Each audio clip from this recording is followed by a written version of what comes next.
نحمده ونصلي على رسوله الكريم أما بعد فأعوذ بالله من الشيطان الرجيم بسم الله الرحمن الرحيم أحل لكم صيد البحر وطعامه متاعا لكم وللسيارة وحرم عليكم صيد البر ما دمتم حرما واتقوا الله الذي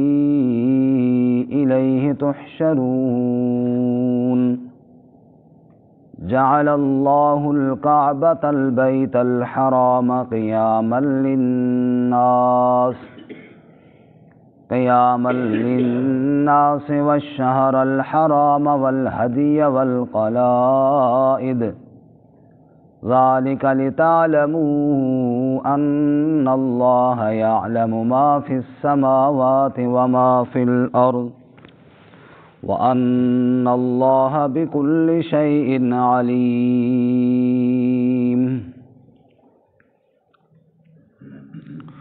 احل لکم حلال کر دیا گیا تمہارے لیے صید البحر شکار سمندر کا وطعامہ اور کھانا اس کا متاعا لکم وللسیارہ یہ نفع کا سامان ہے تمہارے لیے اور دیگر قافلے والوں کے لیے وحرم علیکم صید البر اور حرام کیا گیا تم پر شکار خشکی کا ما دمتم حرما جب تک تم حالت احرام میں رہو واتقوا اللہ اور ڈرو اللہ تعالیٰ سے الذی الیہ تحشرون جس ذات کی طرف تم اکٹھے کیے جاؤ گے جعل اللہ الکعبۃ البیت الحرام بنایا اللہ تعالیٰ نے کعبے کو جو گھر ہے حرمت والا قیاما للناس لوگوں کے قائم رہنے کے لیے والشہر الحرام اسی طرح حرمت والے مہینوں کو والہدی والقلائد اور قربانی والے اور پٹے والے جانوروں کو ذالک لتعلموا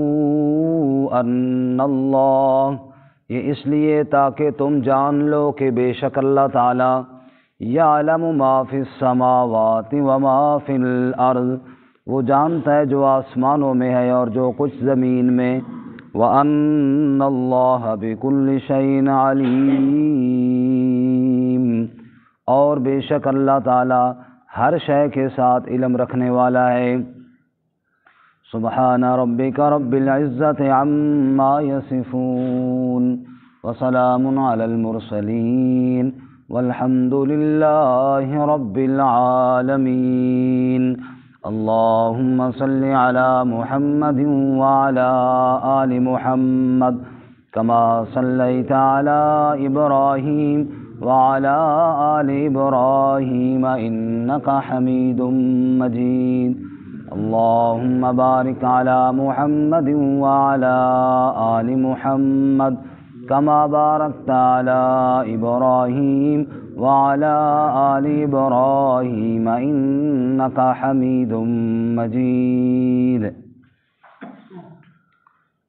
معزز سامعین سورۃ المائدہ کا 13واں رکوع آیت نمبر 96 اور 97 آپ کے سامنے تلاوت کی ہیں رب العالمین ان آیات کے مطابق صحیح بیان کی توفیق عطا فرمائے اور ہمیں قرآن و سنت پر عمل کرنے کی توفیق عطا فرمائے اس سے قبل گزشتہ آیات میں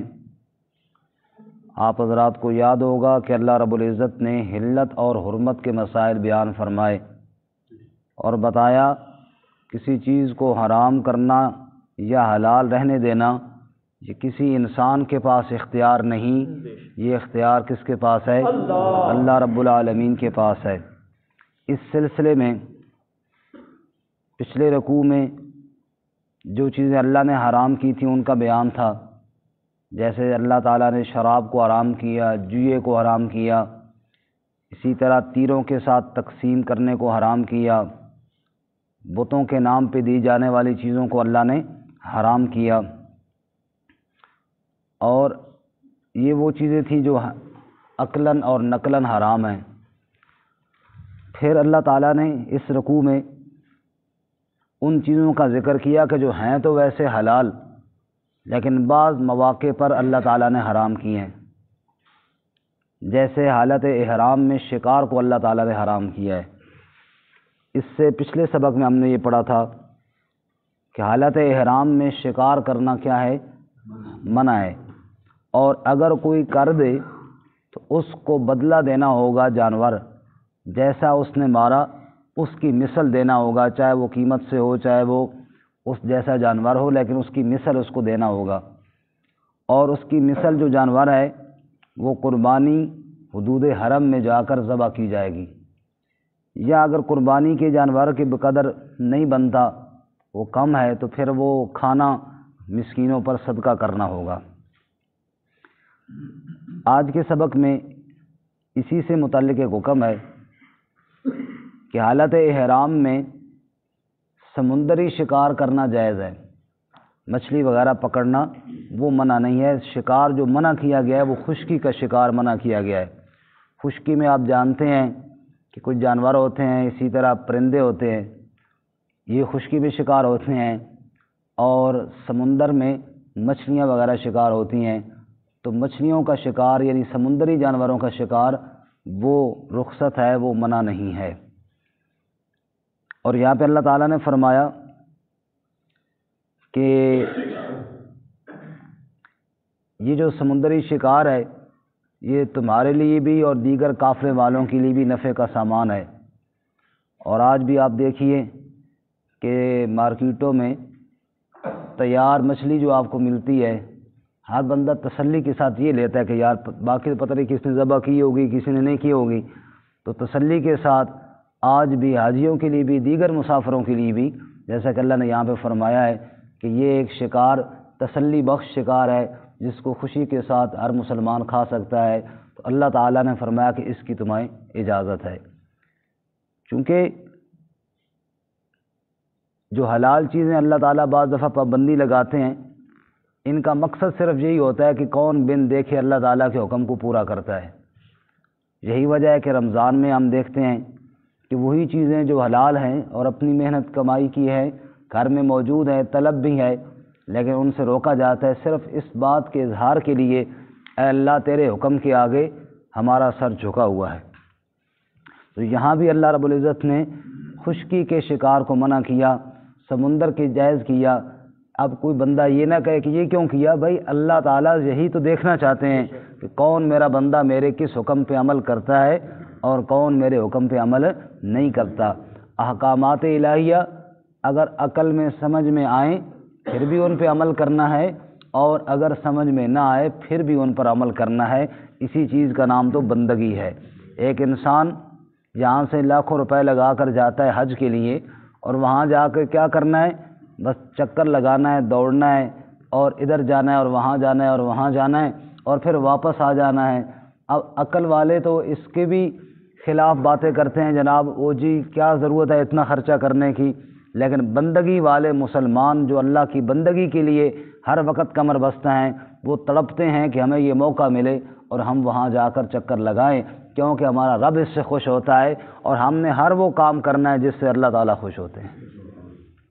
اس لیے ارشاد فرماتے ہیں احل لکم، حلال کر دیا گیا تمہارے لیے، صید البحر، سمندر کا شکار، وطعامہ، اور اس کا کھانا، متاعا لکم وللسیارہ، تمہارے لیے بھی نفع کا سامان ہے اور دیگر قافلے والوں کے لیے بھی۔ دیکھو اے حاجیو، یہ تم حالت احرام میں ہو، اگر تم نے کوئی مچھلی پکڑ لی، جیسے پہلے لوگ بحری سفر بھی کیا کرتے تھے نا حج کے لیے، آج کل تو وہ تقریباً ختم ہو گیا، لیکن بحری قافلے جاتے تھے تو وہاں سے اگر کسی نے مچھلی پکڑ لی، خود پکڑ لی یا کسی اور نے شکار کی ہوئی اس کو کھلا دی، اللہ فرماتے ہیں تمہارے لیے حلال ہے، دیگر قافلے والوں کے لیے بھی یہ نفع کا سامان ہے۔ وحرم علیکم صید البر، اور حرام کیا گیا تم پر شکار خشکی کا، ما دمتم حرما، جب تک تم حالت احرام میں رہو، جب تک احرام میں رہو خشکی کا شکار منع ہے۔ واتقوا اللہ، اور ڈرو اللہ تعالیٰ سے، الذی الیہ تحشرون، وہ ذات کہ جس کی طرف تم اکٹھے کیے جاؤ گے، جس کے سامنے کل پیش ہونا ہے سب نے اکٹھے ہو کر۔ کھانے پینے کے معاملے میں خصوصاً اس سے ڈرا کرو۔ اب خشکی کا شکار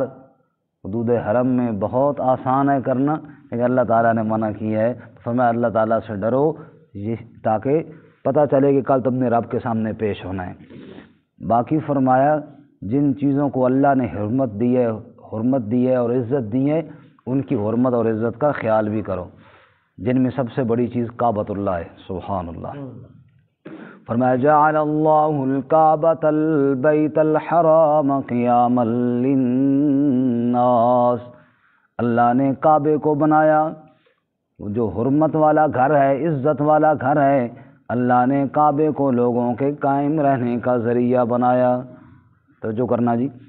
چونکہ دنیا میں انسان کے آنے کا مقصد اللہ کی عبادت ہے، اور کعبہ عبادت خانہ سب سے پہلا ہے۔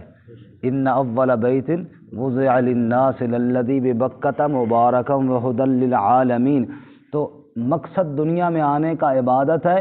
اور عبادت کا مرکز کعبہ ہے، تو لہذا لوگوں کے قائم رہنے کا ذریعہ بھی کعبہ ہے۔ کعبہ آباد ہے تو لوگ آباد ہے، کعبہ آباد ہے تو لوگ آباد ہے، دنیا آباد ہے، کیونکہ دنیا کے مرکز میں اللہ تعالیٰ نے اپنا گھر کعبہ رکھا ہے، اور ساری کائنات اس کے گرد اللہ تعالیٰ نے گھما دی ہے، اور بتایا کہ لوگوں یہ میرا گھر آباد ہوگا تو تمہاری دنیا بھی آباد رہے گی، اور جب دنیا آباد ختم ہونے پہ قریب آئے گی تو پھر کعبہ بھی ویران ہو جائے گا۔ اس لیے علماء نے لکھا ہے اس آیت کے تحت کہ اگر ایک سال کوئی بندہ بھی حج نہ کرے، بالکل سارے لوگ حج چھوڑ دیں، نعوذ باللہ معاذ اللہ من ذالک، اور کوئی بندہ نہ کعبے کا طواف کرے نہ اللہ کے گھر کی طرف جائے، تو پھر دنیا ویران ہو جائے گی، دنیا برباد ہو جائے گی۔ جعل اللہ الکعبۃ البیت الحرام قیاما للناس، اللہ تعالیٰ نے کعبے کو لوگوں کے قائم رہنے کا ذریعہ بنایا ہوا ہے، اس لیے اللہ کعبے کی رونقوں کو مزید بحال فرمائے۔ آپ دیکھ لیجئے کہ جو ہی کعبے کی رونقوں میں لوگوں نے کمی لائی اور حالات ایسے بنائے کہ جناب کعبہ آباد نہیں، دنیا میں فسادات، دنیا میں بد امنی، دنیا میں بے چینی، اور جب لوگ دنیا کے، اب یہ سارے دنیا کے لوگ بیک وقت تو کعبے میں نہیں جا سکتے، لیکن پوری دنیا کے مسلمانوں کے دل میں کعبے کی حاضری کی تمنا ضرور ہوتی ہے۔ ہر مسلمان چاہے وہ کتنا ہی غریب کیوں نہ ہو، دل کے اندر ایک کڑن ہوتی ہے، دل کے اندر ایک شوق ہوتا ہے، کاش کہ اللہ تعالیٰ مجھے بھی نصیب فرمائے کہ میں بھی وہاں جاؤں اور اللہ کے کعبے کے گرد چکر لگاؤں اور زبان پہ لبیک لبیک کی صدائیں لگاؤں، تاکہ میرا رب مجھ سے خوش ہو جائے۔ تو یہ ہے لوگوں کے قیام کا ذریعہ، یہ ہے لوگوں کے قائم رہنے کا ذریعہ، جو اللہ کے گھر کی حرمت اور اللہ کے گھر کی عزت ان کے دلوں میں موجود ہے۔ اللہ ہم سب کو بار بار حاضری نصیب فرمائے، اور حرم کی مقدس فضاؤں میں اور پھر اللہ کے کعبے کے گرد چکر لگائیں، اور اس سے بڑی اور کیا نعمت ہوگی۔ حرم کی مقدس فضاؤں میں گم ہوں میں، جنت کی ٹھنڈی ہواؤں میں گم ہوں میں، بیگانہ ہو کر ہر ایک ماں سوا سے، بس ایک آشنا کی وفاؤں میں گم ہوں۔ کھڑے ہیں بھکاری تیرے در کو تھامے، کھڑے ہیں بھکاری تیرے در کو تھامے، میں ان کی بلکتی صداؤں میں گم ہوں۔ مقفل ہے در لٹ رہے ہیں خزانے، بظاہر تو کعبے کے دروازے کو تالا لگا ہے لیکن خزانے پھر بھی لٹ رہے ہیں۔ مقفل ہے در لٹ رہے ہیں خزانے، ادا کی نرالی عطاؤں میں گم ہوں۔ جو اس آستاں کے لگاتے ہیں پھیرے، میں ان درد دل کی دعاؤں میں گم ہوں۔ کبھی سنگ اسود کی کرنوں سے حیران، کبھی ملتزم کی دعاؤں میں گم ہوں، یہ زمزم کے چشمے، یہ پیاسوں کے جمگھٹ، زمین سے ابلتی شفاؤں میں گم ہوں۔ اللہ تعالیٰ کے کعبے، اللہ ہم سب کو بار بار حاضری نصیب فرمائے۔ جعل اللہ الکعبۃ البیت الحرام قیاما للناس، اللہ نے کعبے کو جو حرمت والا گھر ہے لوگوں کے قیام کا ذریعہ بنایا ہے، پوری دنیا سے لوگ وہاں جا کے ٹھہرتے ہیں جی۔ والشہر الحرام، اسی طرح حرمت والے مہینوں کو بھی اللہ نے حرمت دی۔ حرمت والے مہینے کتنے ہیں جی؟ 4۔ ایک تو ہے محرم، ایک اس سے پہلا، ایک اس کے بعد۔ محرم سے پہلا کون سا ہے جی؟ ایک ہے ذوالحجہ کا حج والا مہینہ، ایک اس سے پہلے اور ایک اس سے بعد۔ حج سے پہلے ذوالقعدہ ہے، اس کے بعد ذوالحجہ ہے، اور پھر محرم، یہ 3 اکٹھے ہو گئے، اور ایک رجب کا۔ یہ 4 مہینے اللہ نے ان کو حرمت عطا کی ہے، ان کے اندر لڑائی کرنا منع ہے۔ حج والے مہینوں کے بارے میں علماء نے لکھا ہے کہ حج والا مہینہ حرمت والا ہے، اور اس سے ایک پہلے اور ایک بعد، تاکہ قافلے جہاں سے چلیں امن کے ساتھ اللہ کے گھر کی زیارت کریں اور پھر واپس جائیں۔ اور رجب کا ایک مہینہ بھی رکھا ہے کہ اگر کسی نے عمرہ وغیرہ کرنا ہو تو ایک اور مہینہ بھی حرمت والا۔ تو یہ وہ مہینے تھے کہ جن کا حالت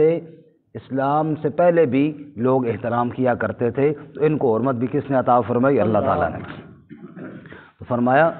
والشہر الحرام، اور حرمت والے مہینے، والہدی والقلائد، اور قربانی کے جانور اور پٹے والے جانور۔ قربانی کے جانور اگر آپ نے قربانی کے لیے یہاں بھی خریدا ہے تو وہ بھی عزت والا ہے، کیونکہ اس نے اللہ کے نام پر قربان ہونا ہے۔ اور اگر کوئی قافلے والا پیدل جا رہا ہے اور قربانی کا جانور حرم کی طرف لے کر جا رہا ہے، پھر اس نے نشانی کے طور پہ قلائد پٹا ڈال دیا ہے، جیسے کہ پہلے لوگ ڈالتے تھے، اور پٹے کی نشانی خاص قسم کا پٹا ڈال دیتے، جس کی وجہ سے لوگ دیکھ لیتے کہ یہ وہ جانور ہے جو قربانی کے لیے حرم میں جا رہا ہے۔ اب اگر کسی کی فصل میں اس نے منہ مار بھی دیا تو لوگ احترام کرتے تھے کہ نہیں، اس کو کچھ نہیں کہنا، یہ اللہ کے گھر کی طرف قربان ہونے کے لیے جا رہا ہے۔ تو اللہ تعالیٰ فرماتے ہیں وہ جانور جو اللہ کے نام پر قربان ہونے کے لیے جا رہا ہو، اس کی بھی اللہ نے عزت بنائی ہے۔ اچھا، یہ ساری چیزیں کہ جناب خشکی کا شکار تمہارے لیے منع ہے، سمندر کا جائز ہے، کعبے کی حرمت ہے، حرمت والے مہینوں کا احترام ہے، اور قربانی والے جانوروں کا، یہ سارے احکامات کیوں ہیں؟ فرمایا اس لیے ذالک لتعلموا، یہ سب اس لیے تاکہ تم جانو ان اللہ یعلم ما فی السماوات وما فی الارض، بے شک اللہ تعالیٰ جانتا ہے جو آسمانوں میں ہے وہ بھی اور جو زمین میں ہے وہ بھی، سب کچھ جاننے والا کون ہے؟ ذرے ذرے کا علم رکھنے والا کون ہے؟ وَأَنَّ اللَّهَ بِكُلِّ شَيْءٍ عَلِيمٌ،